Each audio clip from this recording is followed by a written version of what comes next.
నర్సాపురం రాజకీయాలు ఎప్పుడూ హాట్గానే ఉంటాయి. ఇక్కడ కాపు కమ్యూనిటీ చాలా బలంగా ఉంది.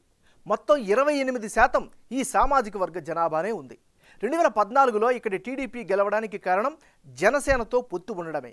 2019లో టీడీపీ జనసేన విడివిడిగా పోటీ చేయడం వైసీపీకి కలిసొచ్చింది. జనసేన సెకండ్ పొజిషన్లో నిలిచింది. మరోవైపు నర్సాపురం ఎంపీ రఘురామకృష్ణరాజు వైసీపీ రెబల్గా మారడం ఆ పార్టీకి ఇబ్బందికర పరిస్థితులను తీసుకొచ్చింది. మరి ప్రస్తుతం నర్సాపురం నియోజకవర్గం ఓటర్ నాడి ఎలా ఉందో తెలుసుకునే ముందు 2019 అసెంబ్లీ ఫలితాలను ఓసారి చూద్దాం.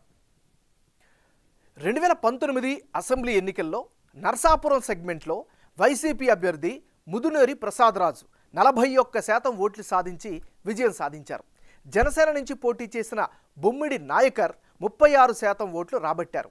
అటు టీడీపీ నుంచి పోటీ చేసిన బండారు మాధవనాయుడు 20% ఓట్లు సాధించారు.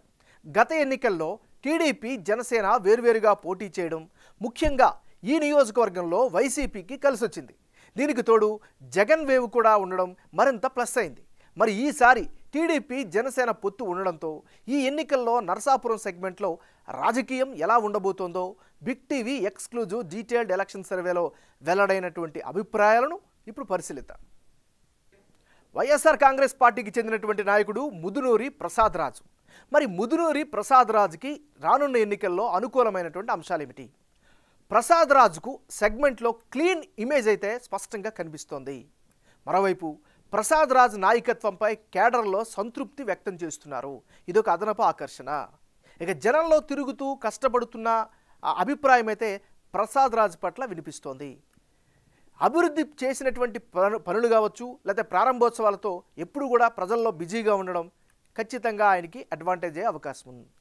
ఈ నియోజకవర్గంలో పాఠశాలల్లో మౌలిక వసతులు మెరుగయ్యాయి. ఇవి కూడా ముదునూరి ప్రసాదరాజుకు పాజిటివ్ ఫ్యాక్టర్స్ని తీసుకొస్తున్నాయి.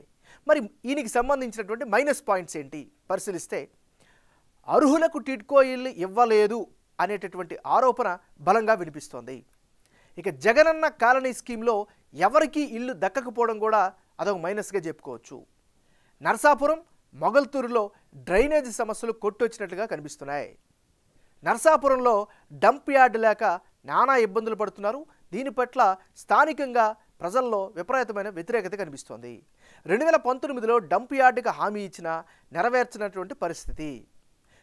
ఇంకొక వైపు ప్రతిపక్షం ఆరోపిస్తున్నట్లుగా ఈ నియోజకవర్గంలో రోడ్లు చాలా అధ్వాన స్థితికి చేరుకున్నాయి.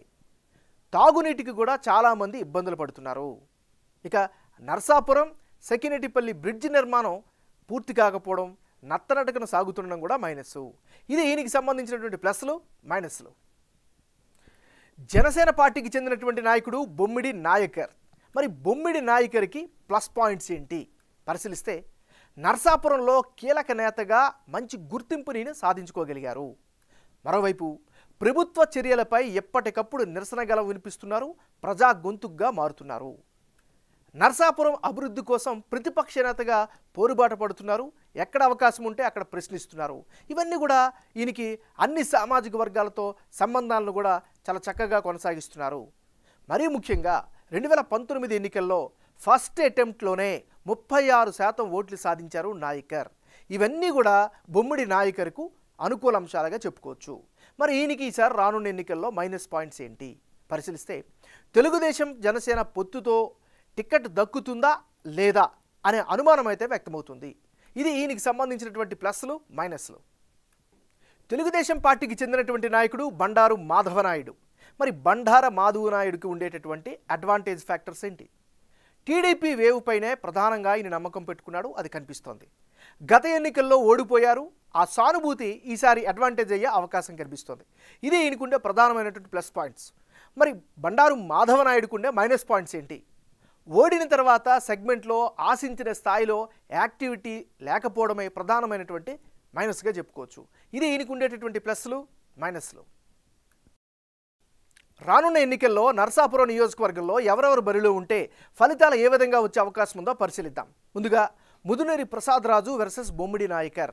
వీళ్ళిద్దరి మధ్య గనక ఇప్పటికిప్పుడు ఎన్నికలు జరిగితే నర్సాపురంలో జనసేనకు గెలిచే అవకాశాలు ఎక్కువగా కనిపిస్తున్నట్లు బిగ్ టీవీ సర్వేలో తెలుస్తోంది. బొమ్మిడి నాయకర్కు ఏకంగా 52% ఓట్లు వచ్చే ఛాన్సెస్ ఉన్నాయని సర్వేలో తేలింది. అదే సమయంలో వైసీపీ అభ్యర్థి సిట్టింగ్ ఎమ్మెల్యేకు 43% ఓట్లు వచ్చే అవకాశాలున్నాయి. ఇతరులకు 5% ఓట్లు దక్కే ఛాన్సెస్ కనిపిస్తున్నాయి. జనసేనకు ఇక్కడ ఓట్లు రావడానికి కారణం అభ్యర్థికి ఉన్న పాజిటివ్ ఇమేజ్, అలాగే కాపు సామాజిక వర్గం పవన్ పార్టీకి మద్దతుగా ఉండాలని అనుకోవడం వంటి సామాజిక సమీకరణాలు కలిసి వస్తున్నాయి. అదే సమయంలో ప్రస్తుత ప్రభుత్వంలో నరసాపురంలో అంతగా అభివృద్ధి జరగలేదు అన్న ప్రజల అభిప్రాయం ఓట్ల రూపంలో కనిపించే ఛాన్సెస్ ఉన్నాయని, వీటికి తోడు ప్రభుత్వ వ్యతిరేకత కూడా జనసేనకు అనుకూలంగా పనిచేసే అవకాశం ఉందని సర్వేలో భాగంగా తేలింది. అదే సమయంలో వైసీపీ అభ్యర్థికి వచ్చే ఓట్ షేర్, ప్రభుత్వ స్కీముల ద్వారా లబ్ధి పొందుతున్న వారి ఓట్లు ప్రభుత్వానికి కీలకం కాబోతున్నాయి. ప్రస్తుతం సిట్టింగ్ ఎమ్మెల్యేగా ఉన్న ప్రసాద్ రాజుపై జనంలో ఉన్న పాజిటివ్ ఇమేజ్ కూడా కలిసి వస్తోంది. ముదునూరి ప్రసాద్ రాజ్ వర్సెస్ బండారు మాధవనాయుడు, వీళ్ళిద్దరి మధ్య గనక ఇప్పటికిప్పుడు ఎన్నికలు జరిగి వైసీపీ నుంచి ప్రసాద్ రాజు, తెలుగుదేశం పార్టీ నుంచి బండారు మాధవనాయుడు గనక పోటీ చేస్తే టీడీపీకే గెలుపు అవకాశాలు ఎక్కువగా కనిపిస్తున్నట్లు బిగ్ టీవీ సర్వేలో తేలింది. ప్రసాద్ రాజుకు 44% ఓట్లు, టీడీపీ అభ్యర్థికి 49% ఓట్లు, ఇతరులకు 7% ఓట్లు వచ్చే ఛాన్సెస్ ఉన్నాయి. నిజానికి జనసేనతో పొత్తులో భాగంగా టీడీపీ అభ్యర్థికి ఇక్కడ టిక్కెట్ దక్కే అవకాశాలు చాలా తక్కువగా ఉన్నాయి. ఒకవేళ జనసేనను కాదని టీడీపీ అభ్యర్థికి పోటీకి దింపితే బొమ్మిడి నాయకర్ ఇండిపెండెంట్గా అయినా పోటీ చేసేందుకు రెడీగా ఉన్నారు అనేటువంటి ప్రచారం సెగ్మెంట్లో జరుగుతోంది. అయితే నరసాపురం టీడీపీ ఇన్ఛార్జ్ పోతూరు రామరాజు జనసేన నేత బొమ్మిడి నాయకర్తో కలిసి గ్రౌండ్లో యాక్టివ్గా ప్రచారం చేస్తున్నారు.